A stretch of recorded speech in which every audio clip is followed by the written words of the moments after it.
É uma novidade para quem anda de carro ou frequenta os supermercados que o preço dos combustíveis está muito caro. E diante da alta do preço do barril do petróleo, do aumento do preço do dólar e da inflação em geral, o preço da gasolina em média no país na semana passada foi de R$ 7,27, mas chegou no Rio de Janeiro, por exemplo, em R$ 8,50.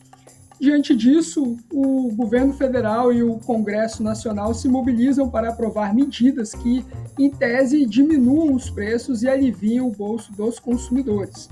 Nesta segunda-feira, o Senado aprovou o projeto de lei complementar 18 de 2022, que limita a cobrança do ICMS sobre combustíveis, energia, telecomunicações e transporte coletivo em 17%, além também de zerar o PIS e COFINS e a CID sobre combustíveis até o final deste ano. A promessa é que haverá um desconto de R$ 1,65 em média no litro da gasolina e também em torno de 70 centavos no litro do diesel, isso na bomba. Entre as críticas apresentadas ao projeto, muito se falou sobre ser uma proposta eleitoreira, populista, além de uma interferência da União no Pacto Federativo e também na autonomia dos estados. Os governadores, por sua vez, temem perda de arrecadação, embora o governo prometa a compensação dessas perdas. Apesar de muita polêmica, o projeto teve larga maioria de votos, tanto na Câmara quanto no Senado. Para valer, o PLP 18 ainda precisa ser votado na Câmara dos Deputados, já que houve modificações, e também da sanção do presidente Jair Bolsonaro. E, para conversar comigo sobre esse projeto, a professora, doutora e economista-chefe do Banco Inter, Rafaela Vitória. Boa noite, Rafaela. Boa noite, tudo bem, Luan? Tudo bem? Obrigado pela presença e por estar aqui na estreia do Linha de Fogo. Então vamos lá. O PLP 18 é bom ou não para o Brasil?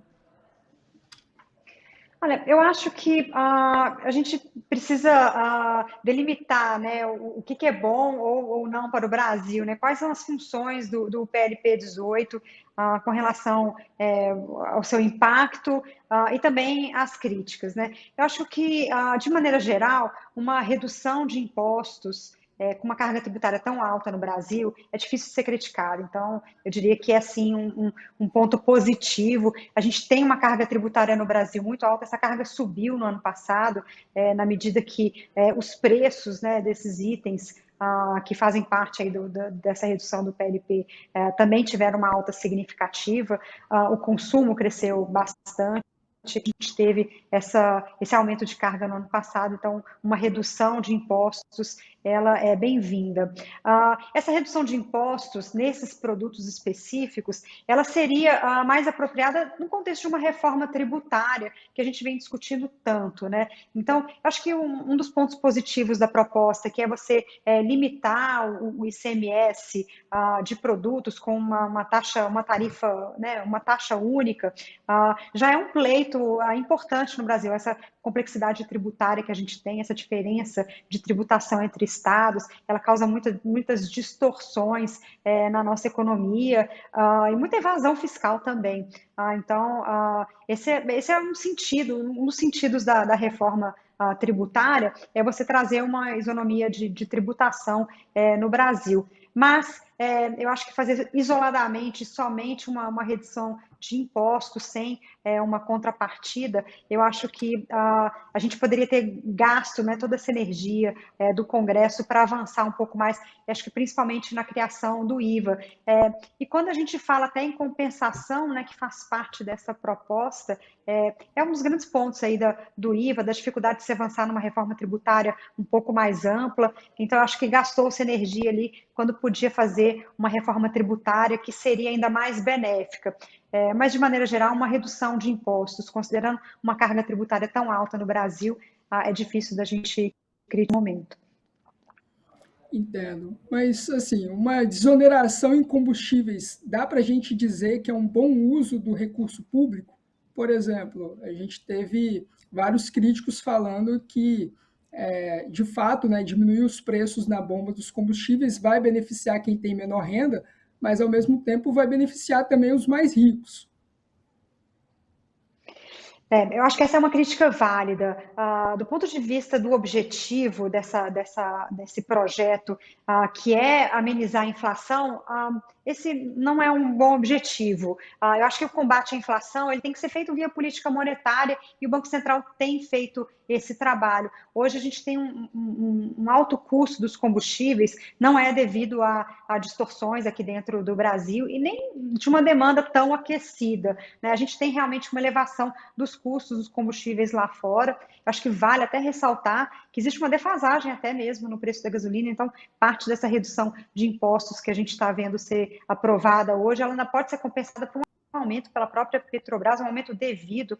Existe uma defasagem bem significativa hoje dos preços praticados pela Petrobras. Então, a gente ainda tem mais alta de combustíveis por vir na nossa economia. Então, você desonerar e baratear artificialmente preços de combustíveis no momento de escassez de oferta, ele não é uma mensagem para o consumidor. Eu acho que lembrando até o exemplo do ano passado, quando a gente teve problemas de energia aqui no Brasil, com a crise hídrica, né? A gente colocou aquela bandeira tarifária, que foi, na verdade, um sobrepreço sobre a energia elétrica, justamente para mandar essa mensagem para o consumidor: olha, é hora de economizar, esse é um bem escasso. Então, isso também é importante numa economia livre como a nossa, que você tenha preços que reflitam, né, os seus reais custos, para que o consumidor possa controlar a sua demanda e que a gente possa também incentivar o investimento em fontes alternativas. Se o petróleo está tão caro e vai ficar caro por um bom tempo, esse é o cenário que a gente vê hoje, a gente precisa incentivar a produção de outras fontes alternativas de energia. Então, baratear o preço do petróleo dessa maneira hoje não é uma boa alternativa para a gente resolver esse desequilíbrio de demanda e oferta. E do ponto de vista do risco fiscal tão apregoado aí pelos governadores, qual a sua opinião sobre isso? A gente vem falando muito de risco fiscal desde o ano passado, da PEC dos precatórios.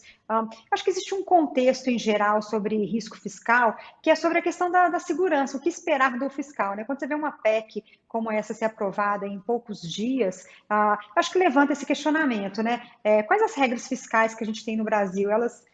Como que a gente pode derrubá-las, né, ou modificá-las a qualquer momento? Então, eu acho que nesse sentido, uma insegurança do que esperar para as contas fiscais de maneira geral, por conta dessas aprovações intempestivas, isso traz uma certa insegurança para o mercado e eu compreendo. Mas eu acho que falar em risco fiscal hoje com o resultado superavitário, tanto dos governos estaduais, municipais e até do governo federal, é um certo exagero. As contas públicas, elas melhoraram bastante. Obviamente que a gente tem vários fatores, um deles não é um fator para se comemorar, que é a questão da inflação na nossa economia, que resulta numa arrecadação maior, mas existe um crescimento econômico em curso, né? O PIB cresceu aí 4,7% nos últimos 12 meses até março, a gente tem um ciclo positivo de commodities, né, que beneficia as exportações, que traz mais royalties do petróleo, até mesmo dividendos da Petrobras. Então, a gente tem uma economia que está melhor hoje e, com isso, a gente tem uma arrecadação mais robusta. Existe, então, uma melhora estrutural na arrecadação, que não é só a inflação. E a gente tem um superávit acumulado em 12 meses até abril, de 1,5% do PIB. Então, falar em risco fiscal com esses números, existe um certo exagero. Então, de fato, existe um espaço dentro do orçamento para que haja uma redução de impostos, né? Então, isso a gente não pode negar. Na verdade, quando você pensa no arcabouço fiscal brasileiro hoje, a gente limitou os gastos, né? A lei do teto coloca um limite ali para que a gente não cresça os gastos. Esse foi um dos grandes problemas fiscais. Se existia realmente um risco fiscal no Brasil, era o crescimento contínuo dos gastos que a gente viu até 2016, numa média de 6% em termos reais ao ano.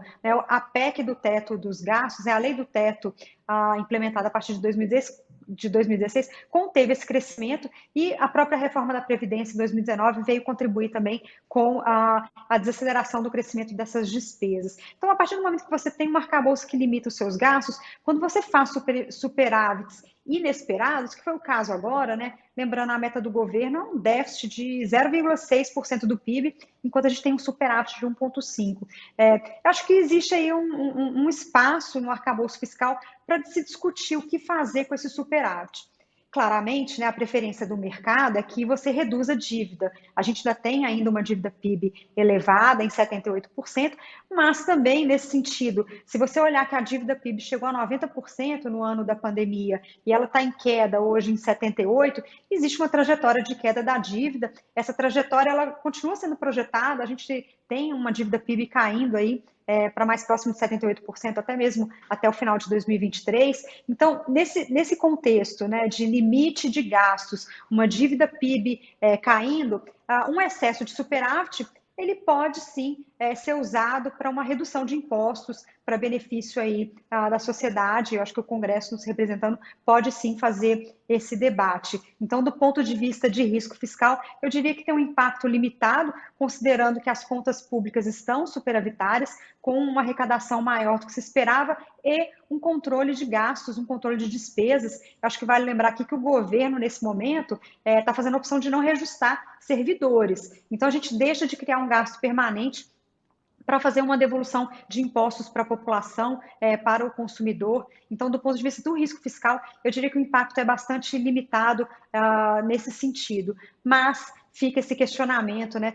Qual vai ser o orçamento do próximo ano? Qual vai ser o arcabouço fiscal que a gente vai ter daqui para frente, considerando que o Congresso pode modificar essas regras até o momento? Eu acho que essa é a insegurança que a gente tem hoje no mercado. Ou seja, Rafaela, então, na sua opinião, o risco fiscal ele é limitado, né? Ao contrário do que nós temos visto aí vários governadores e secretários de Fazenda falando.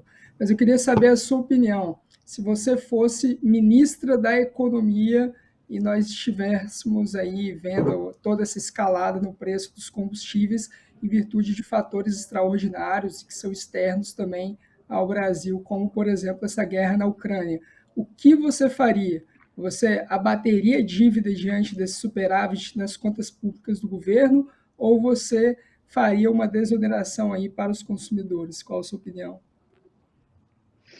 Eu acho que dá para fazer um pouco dos dois, né? Então, acho que esse superávit inesperado, uma parte é importante sinalizar para o mercado, afinal de contas, queremos ter juros menores, isso é positivo para a economia como um todo.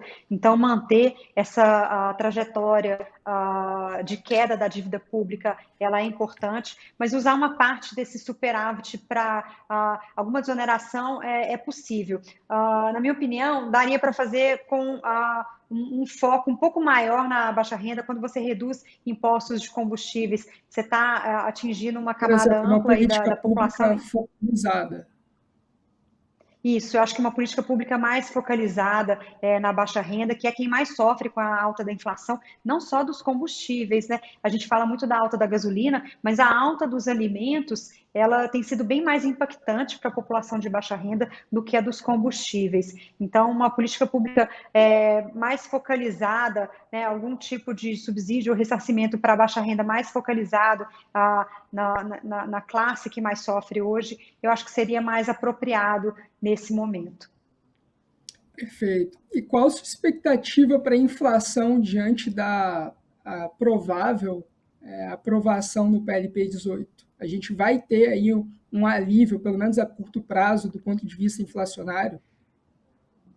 Sim, do ponto de vista, no curto prazo, a gente espera sim um impacto de queda na inflação. Se a política, se a proposta final for aprovada agora até o final de junho, a partir de julho a gente já pode ver queda nas tarifas, principalmente nas tarifas elétricas, tarifas do setor de telecom, são tarifas que vão ser imediatamente reduzidas porque a tributação ela é direta. No caso dos combustíveis, a gente vai ter alguns repasses também para o consumidor. É possível que a gente não tenha todo o repasse esperado, afinal de contas, existe uma cadeia de produção aí, tanto né, da Petrobras para o refino até a bomba. Então, a gente pode ver alguma captura desse imposto nessa cadeia. E como eu falei, a Petrobras pode também fazer um reajuste de combustíveis a qualquer momento por conta da defasagem, mas sim, a gente espera que a inflação tenha uma queda nesses próximos meses por conta dessa redução tarifária. Mas é importante também olhar o impacto secundário, né, dessa queda da inflação. Então, quando você reduz preços significativamente, né, da cesta do consumidor nesse momento, na verdade a gente está fazendo uma expansão fiscal, né, então a gente está devolvendo impostos para a população, você pode incentivar a demanda nesse sentido, né, então uma demanda um pouco mais aquecida pode causar algumas pressões inflacionárias secundárias em outros serviços, em outros bens, num momento delicado aí que o Banco Central tenta conter a inflação através de um aperto monetário. Então, é possível que a gente tenha, e é sempre importante tomar cuidado com políticas fiscais expansionistas em momento que precisa conter a inflação, né, porque uma expansão fiscal ela tende a ser inflacionária. Então, acho que essa é uma primeira preocupação. A segunda preocupação é que parte dessa redução de imposto ela é temporária e pode voltar no começo de 2023 e impactar a inflação de 2023, que é justamente a meta, né, do Banco Central, né, a política monetária ela tem um horizonte, e hoje o Banco Central está muito mais preocupado com 2023 do que com 2022. Então, esse impacto de retorno aí da tributação em 2023 pode trazer um ponto adicional. Hoje a gente espera mais ou menos uma queda de 2 pontos percentuais aí do IPCA nesse primeiro ano, com a volta de mais ou menos 1 ponto percentual a partir de janeiro, e isso preocuparia a política monetária. Mas eu vou acrescentar mais um outro complicador nessa história toda, que é a nossa indexação. A nossa economia ela é muito indexada. Então, talvez um IPCA menor aqui em 2022, ele não importa diretamente para a política monetária do Banco Central, mas ele é um importante indicador de outros serviços e outras tarifas em 2023. Se a gente tiver um IPCA menor agora, a gente pode ter correções também menores de mensalidades escolares, do próprio salário mínimo, né, que é corrigido pelo INPC até dezembro. Então, ainda é um pouco complexo nesse momento, né, como que a gente vai ver o impacto dessa redução da inflação agora. A gente também tem um momento que a inflação começa a inverter, então essa queda de inflação nesse momento pode ser benéfica para a dinâmica inflacionária como um todo e resultar até numa tendência de queda um pouco mais acelerada. Então, poderia ter alguns fatores benéficos de curto prazo, mas sim, o retorno, né, e esse incentivo à demanda em 2023 ou no segundo semestre ainda deixa um ponto de atenção, uma preocupação adicional aí para o Banco Central. Então, é Ou um seja, equilíbrio aí o de pressão PLP, inflacionária. ou seja, o PLP 18 ele pode ajudar sim no combate à inflação, mas não é uma bala de prata, né?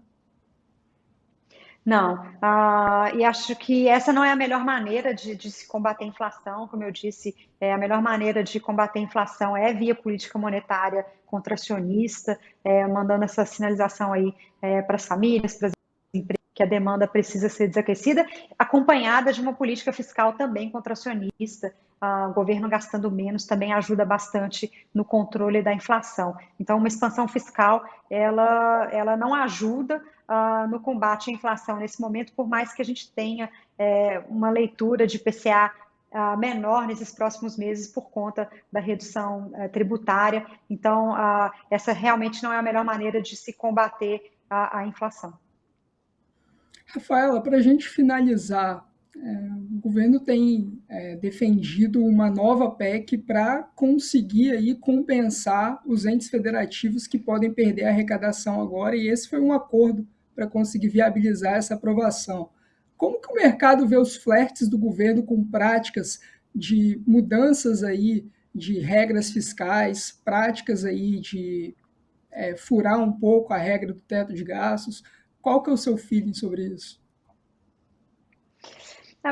A mensagem ela é negativa de maneira geral, mas não é uma novidade, né? A gente teve isso lá na PEC emergencial, na PEC dos precatórios. Então, de fato, a gente vê a fragilidade do teto hoje ao longo desses últimos anos, com PECs que foram utilizadas para burlar essa lei. Então, esse é um ponto. A mensagem não é nova e acho que ela já está nos preços dos ativos brasileiros, principalmente na nossa taxa de juros, que subiu tanto, não a Selic, né, mas a taxa de juros real, títulos do governo refletem bastante essa incerteza. Agora, por outro lado, todos esses PECs não resultaram em deterioração fiscal. Então, eu acho que é importante também ressaltar isso, a PEC dos precatórios, a PEC emergencial, enfim, a gente tem um resultado fiscal hoje melhor do que a gente tinha antes. Quando a gente olha as despesas do governo em relação ao PIB, elas estão menores hoje do que elas estavam em 2019. Então, a essência do arcabouço fiscal, ela está aí, segurando e controlando os gastos. Então, eu acho que a gente acaba tendo mais ruído do que estrago na lei de fato. Então, são muitas PECs, né, bastante ruído, mas o impacto fiscal de fato que a gente viu até agora de todas elas, inclusive essa da compensação, a gente está falando ali, o governo está falando ali de 30 bi, são impactos limitados. Do ponto de vista de adicionar mais dívida, de adicionar mais risco fiscal. Eu acho que quando a gente retoma o nosso histórico, né, a gente olha principalmente lá para 2014, 15, quando a gente via uma trajetória crescente de gastos, ali sim você podia falar de um risco fiscal grave. Os gastos estavam crescendo sem controle, né? A gente precisava de reformas para conter os crescimentos de gastos. Hoje, esses gastos não estão crescendo. Você tem gastos pontuais sendo aprovados via PECs, que estão sendo, né, obviamente, incorporados aí no orçamento, ainda assim a gente consegue entregar um superávit acima da meta. Então, eu acho que na prática a gente não tem visto uma deterioração fiscal. Essas correções do teto aí, elas trazem mais ruído do que, de fato, um estrago do arcabouço. Agora, mostra que a gente precisa aí, de um arcabouço um pouco mais inteligente, que deixe um pouco mais de flexibilidade. Eu acho que talvez essa seja a mensagem mais importante para o próximo governo, seja ele, né, um governo reeleito ou um novo governo.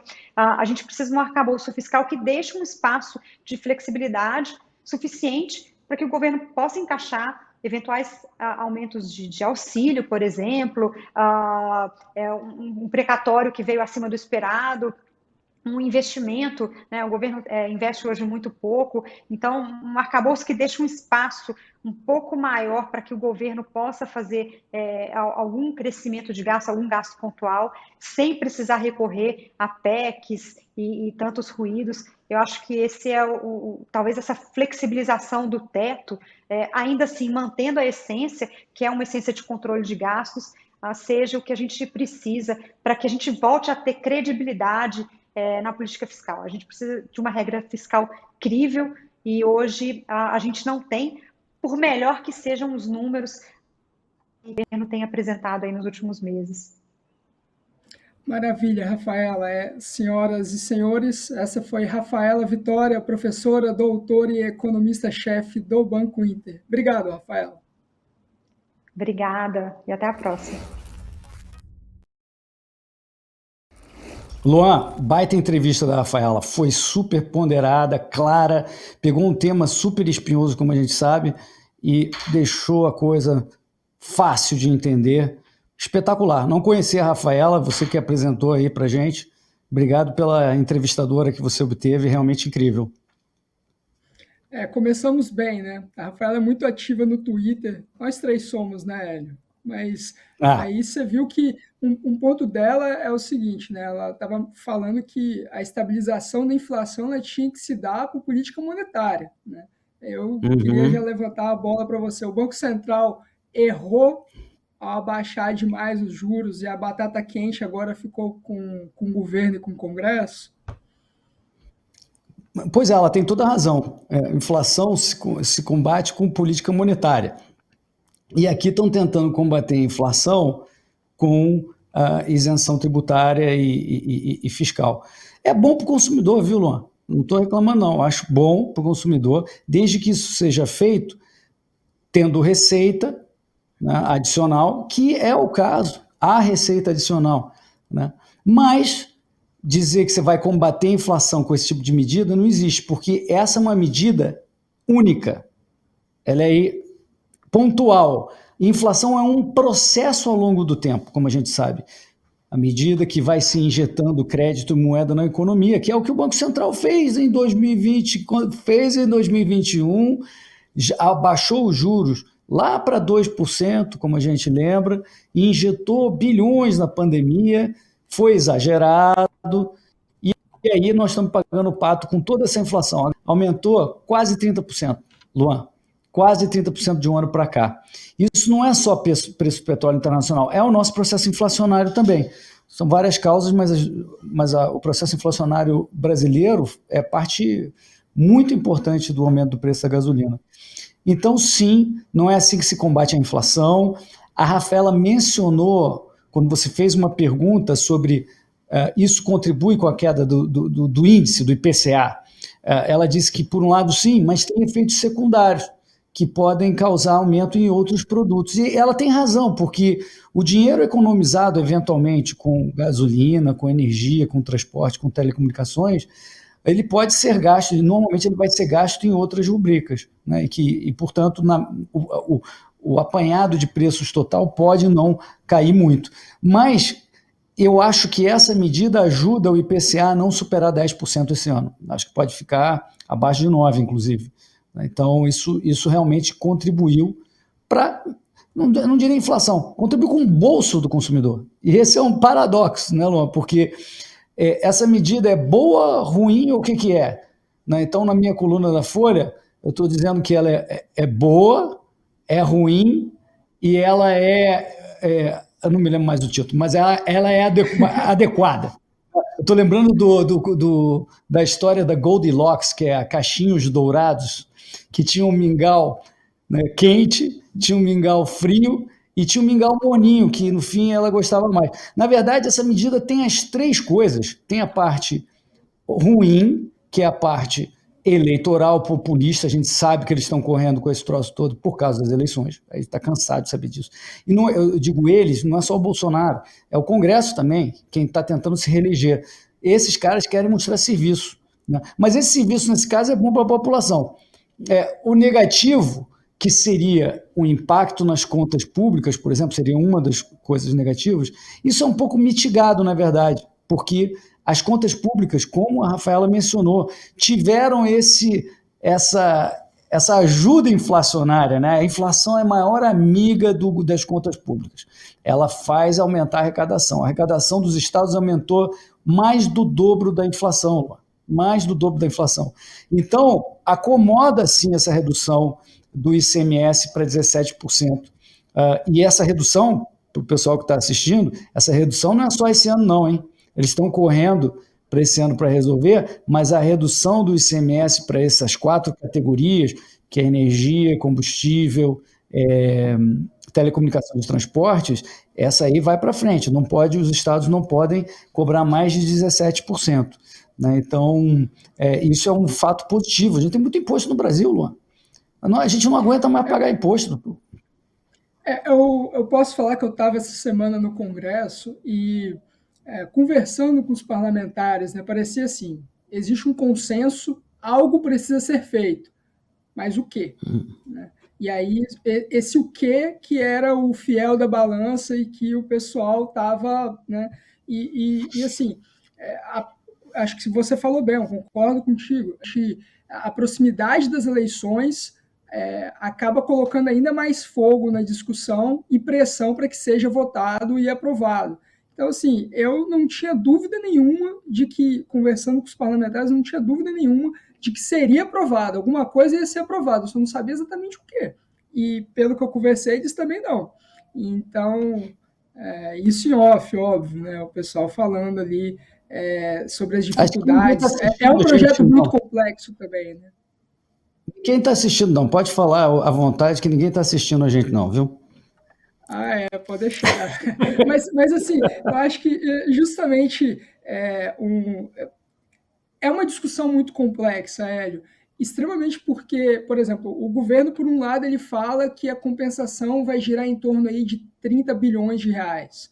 Aí os governadores já falam que, na verdade, é muito mais, a bagatela aí de 80 bilhões. Então, assim, uma discussão que vai de 30 a 80, então você fica pensando assim, cara, mas será que não sabem de fato o tamanho do buraco que eles estão cavando agora?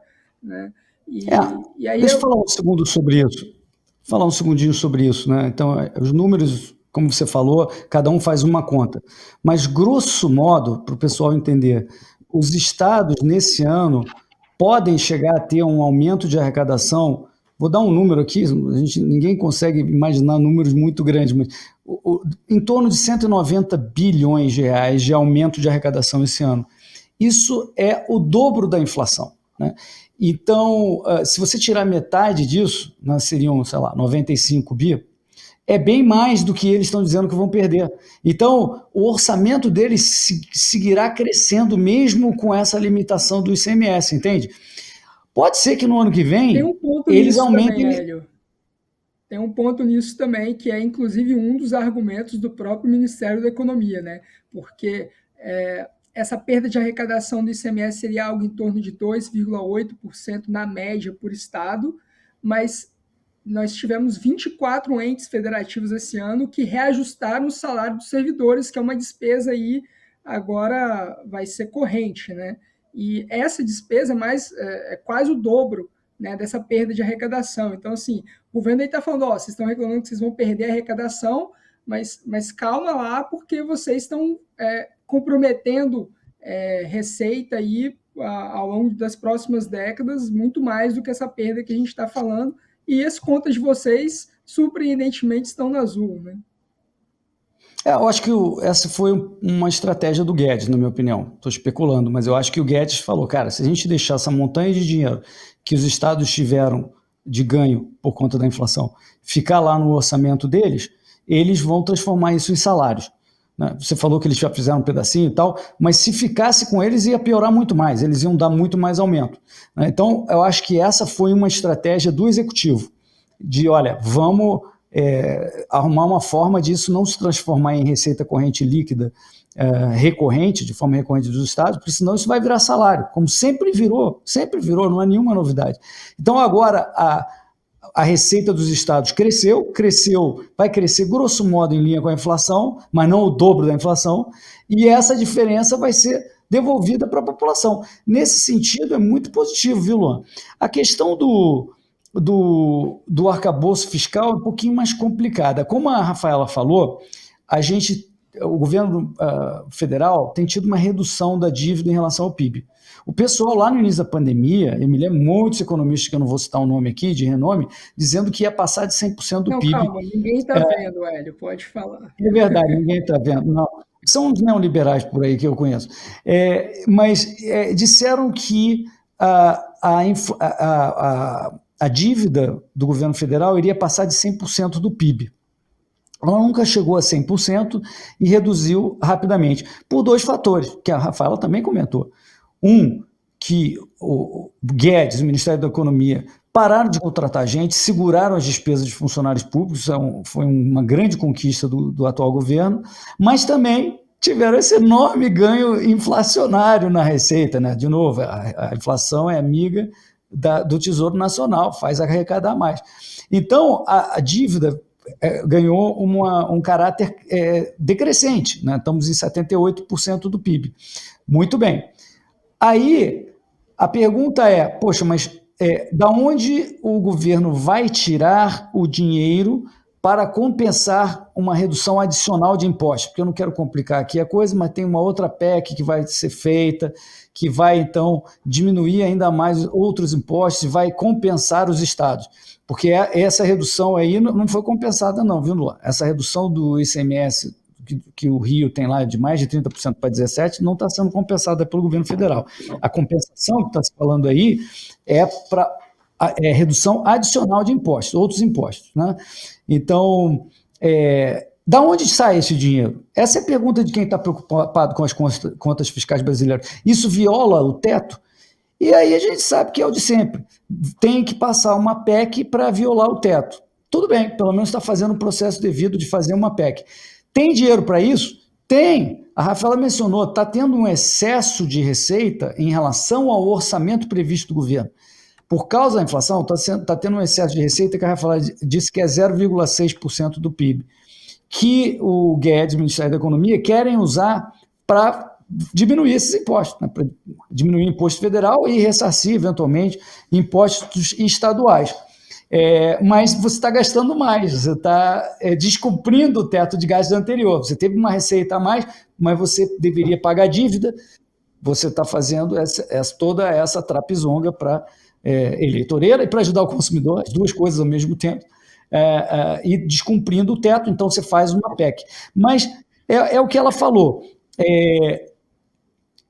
A gente está num bom momento fiscal por conta dessas questões. Aonde eu discordo um pontinho da Rafaela, que ela diz que no próximo governo o governo deveria procurar ter mais flexibilidade fiscal. E isso é abrir a caixa de Pandora, Luan.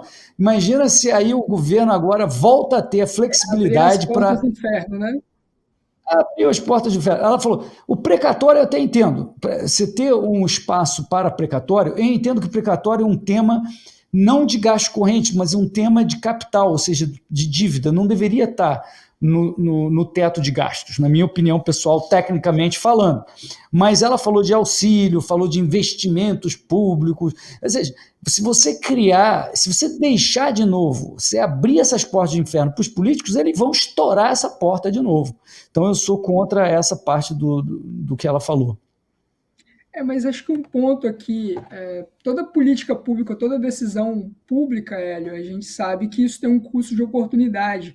E é um levantamento interessante, que assim, de fato, a gente tem alguns problemas de mobilidade, inclusive mobilidade urbana, em virtude de todo esse aumento aí nos combustíveis, por exemplo, que nós estamos vendo. E assim, como a gente estava falando, obviamente, mesmo que você considere a mudança como positiva, acho que ninguém esconde que é sim uma medida eleitoreira que está todo mundo preocupado aí com as eleições de outubro. Não só o governo, mas também os parlamentares que aprovaram, e os próprios governadores vão se beneficiar disso também, né?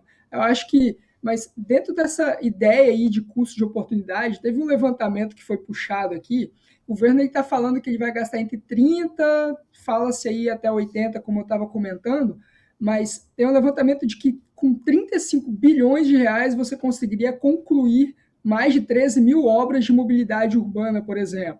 Então você tem aí inclusive capitais aí como Belo Horizonte, que o metrô nunca é feito, né, e que precisaria algo em torno de 3 bilhões de reais, e que não é. Então, assim, toda essa complexidade que envolve o tema, mas quando a gente olha o custo de oportunidade também, a gente fala, será que essa de fato foi o melhor uso do recurso? Né? Então, tem algumas coisas aí que é complicado. Não, normalmente o pessoal reclama quando é feita alguma coisa pontual, para um setor, etc. A medida agora é feita basicamente para a economia como um todo. Porque, Luan, combustíveis, energia, transporte, telecomunicações compõem 30%, 40% do preço de produtos de consumo que o Brasil inteiro consome. Ou seja, essa é uma medida de benefício universal. Maior do que a média de outros países. Vale ressaltar, olha como que a questão é complexa. Não é uma decisão política para favorecer determinado segmento. É uma decisão de diminuição de impostos em benefício da população como um todo. Você está devolvendo esse dinheiro à população, basicamente que foi arrecadado a mais por causa da desgraça da inflação que eles mesmos criaram no Banco Central. Ou seja, nesse sentido, foi feita uma bobagem inflacionária e agora está sendo devolvida essa bobagem inflacionária parcialmente para o consumidor. Me parece positivo, a despeito do fato de que é efetivamente eleitoral. Você acha que é fazer o certo pelo motivo errado, Hélio? Não, pode até se fazer o certo pelo motivo certo, mas também pelo motivo eleitoreiro. No fundo, eu acho que o eleitoreiro é o dominante, mas acabou que o eleitoreiro dominante, depois de negociado, acabaram fazendo certo, porque podia ser muito pior. O Bolsonaro gostaria de fazer a Petrobras cobrar mais barato pelos derivados. Isso seria um desastre, porque haveria desabastecimento, por exemplo, uma das consequências mais prováveis seria desabastecimento, porque o Brasil importa 25% dos derivados que consome, mais ou menos. Então isso seria um desastre. Outras medidas de tabelamento seriam um desastre também. Então diminuição de imposto faz muito mais sentido do ponto de vista liberal. Aí algumas pessoas falam o seguinte, mas isso não garante que o preço na bomba vai cair, porque afinal o petróleo pode subir, sobe lá fora, o dólar pode subir, e a Petrobras, como pratica uma política de paridade de preço internacional, isso pode ser comido, seja pela defasagem que já existe, como a Rafaela falou, como pelas flutuações de petróleo e derivados internacional. Mas isso é um tema separado, viu, Luan? Isso é um tema independente. O que vai acontecer com o petróleo no mercado internacional é o que vai acontecer. Isso a Petrobras, ela tem hoje uma defasagem, mas à medida que a defasagem aumenta, ela vai diminuindo a defasagem, porque ela não pode sustentar isso. A Petrobras tem a política de paridade. Então, se acontece de haver, como hoje, uma pequena defasagem, ela vai procurar ver se essa defasagem vai aumentar, e se continuar aumentando, ela vai lá e vai dar um aumento. E tem que dar um aumento, senão vai dar um problemaço, uma distorção gigante na economia e desabastecimento. Então, é um fator independente. Se por acaso o petróleo voltar a subir, é claro que a Petrobras vai ter que subir em algum momento o preço dela de refinaria e vai comer uma parte da redução do imposto. Mas o preço seria muito maior se não houver existido essa PLP, entende? São duas coisas independentes que não tem nada a ver com a outra. Só mais um pontinho, a Rafaela mencionou que isso pode ser uma redução artificial, e a gente tem que tomar cuidado, porque 99,9% das vezes que o governo faz alguma coisa é artificial mesmo. Nesse caso, tem fatores mitigadores, porque tem a receita. Aparentemente, a receita, esse 0,6% do PIB a mais, os estados têm a receita a mais, tem a receita para financiar essa redução de impostos, né? E é uma redução que não é um tabelamento de preços, é uma redução de imposto, né? Então, ela não é propriamente artificial nesse sentido, é uma decisão política, vamos devolver parte dos impostos que a população paga. Não é um barateamento artificial, um tabelamento de preços. Isso aí é positivo para a economia. Então, isso mitiga. Eu não acredito que isso possa ser considerado um barateamento artificial. Tá, mas deixa eu puxar um outro ponto. A Rafaela também falou sobre a gente está vivendo aí na era da necessidade de incentivar energias limpas, né? Todo mundo ali que é do mercado, toda manchete aí fala sobre o ESG, né, que é todo esse conjunto de práticas aí de governança social, ambiental, e aí acho que um dos pontos importantes aqui também é que assim, e que ninguém falou, né, parece que ninguém falou, que foi completamente desconsiderado. Será que faz sentido? Aí aqui olhando só do ponto de vista de combustível, tá, Hélio? Mas assim, faz sentido a gente desodorar combustível fóssil justamente diante de toda essa... o mundo nunca se preocupou tanto com políticas aí de energia limpa. E aí?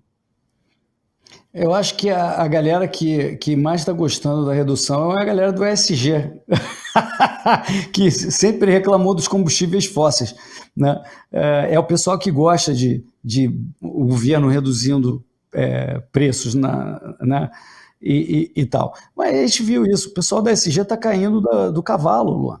Eles achavam, não, veja bem, nós vamos fazer uma opção de combustível, de energias alternativas, etc. E está vendo que na hora vamos ver, na hora que tem uma crise, você precisa mesmo de uma opção de derivado e combustíveis que são fósseis e que, portanto, ainda tem que ser descarbonizados, e a transição vai levar muito tempo.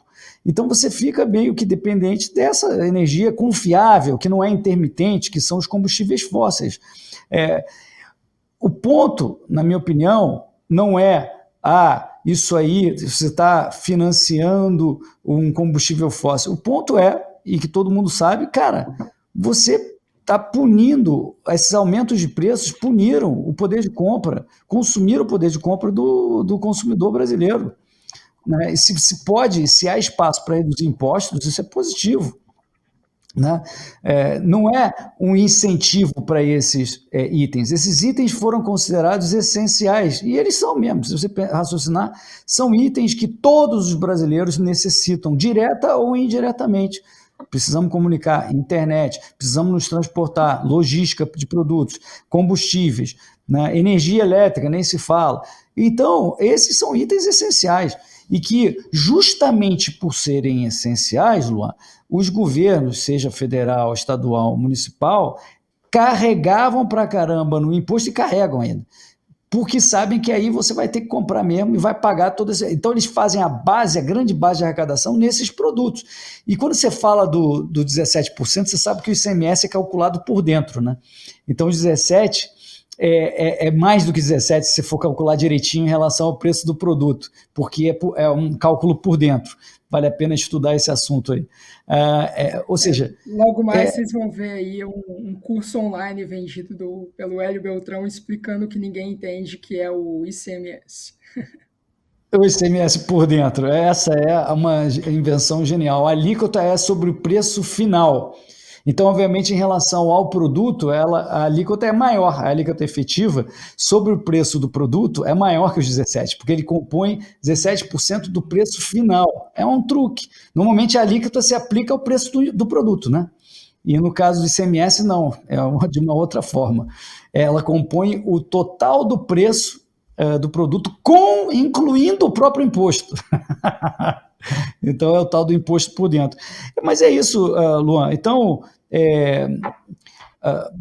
eu acho o projeto assim, paradoxal no sentido de que ele é, sem dúvida, de dominância eleitoreira, populista, de interesse de curto prazo, preocupado em grande medida com as eleições, mas, ao mesmo tempo, ele está limitando o imposto desses produtos essenciais, é algo positivo, ele está devolvendo impostos aos brasileiros nesse ano.